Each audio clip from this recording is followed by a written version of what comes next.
One text arrived at 2:47 a.m., and I didn't know whether to scream or crumble. It was from her. "I'll be gone a week. Don't wait up. Love you." I stared at the words, my thumb hovering over the keyboard, unsure what to say. I waited. 2 days. 2 agonizing, sleepless days before I finally typed anything back. By then my chest was tight, my hands trembling, and every instinct in me screamed that something was off. At first, I tried to convince myself it was just work, a conference, she said.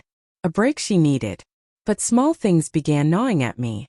Missed calls that went unanswered. Laughter I could hear faintly when she whispered into her phone. The way she'd brush past me with a quick, distracted smile. First, I blamed myself. Was I imagining things? Was my paranoia driving me crazy? I noticed her messages popping up late at night, her phone buzzing under the pillow, screen lighting up with notifications she hurriedly silenced. I would ask casually, "Who's texting you so late?" And she'd shrug or laugh it off. "Oh, just a friend from work." But there was a hesitation, a pause that didn't fit the casualness of her words. I felt like a stranger in my own home. My heart ached with questions I was too afraid to speak aloud. Then came the day I saw it. A glimpse of her screen just for a moment, enough to see a message that froze me where I stood. "Can't wait to see you tonight. It'll be our little secret." The world tilted. My stomach dropped, my hands went cold. I backed away, unsure if I should confront her. Unsure if I even wanted to hear an explanation. Every memory of her flashed through my mind. Laughing at my stupid jokes, the nights we stayed up talking until dawn, the ordinary mornings when she'd rest her head on my shoulder. Were they all lies? Had they been? I found myself checking for signs, her perfume lingering where it shouldn't, receipts from places she hadn't mentioned, clothes with unfamiliar scents. I questioned myself endlessly. Was I overreacting? Was this just me being paranoid, insecure?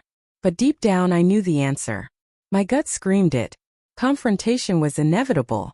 I waited until that night, sitting across from her at the kitchen table, the light overhead harsh against the shadows of our home. My voice shook, but I forced it steady. "Who have you been seeing?" She froze. Her eyes darted away, a guilty weight pressing down.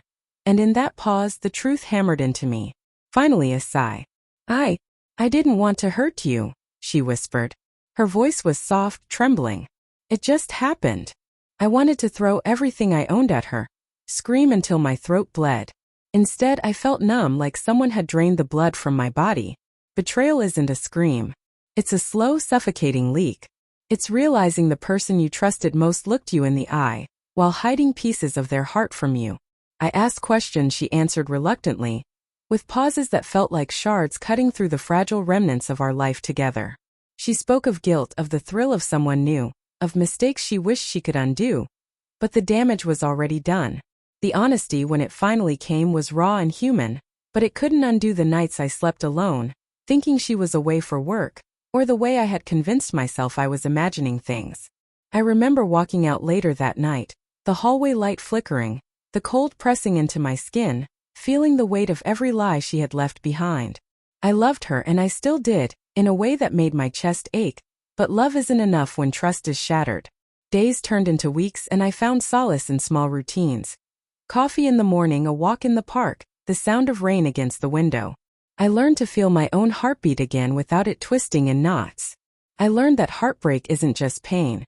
It's also the quiet reclaiming of yourself. I never asked for her back.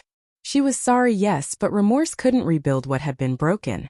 And somewhere in the quiet of my own apartment, in the dim light of early evening, I felt a strange sort of peace. I survived. I remembered who I was before the lies, before the betrayal, and I began slowly to become that person again. The text she sent me weeks later, begging for a chance to explain, I left unread. I didn't hate her, I couldn't, but I didn't need to hear it. My life, my choices, my dignity were mine to reclaim. And in that reclamation, I found a quiet strength I hadn't known I possessed.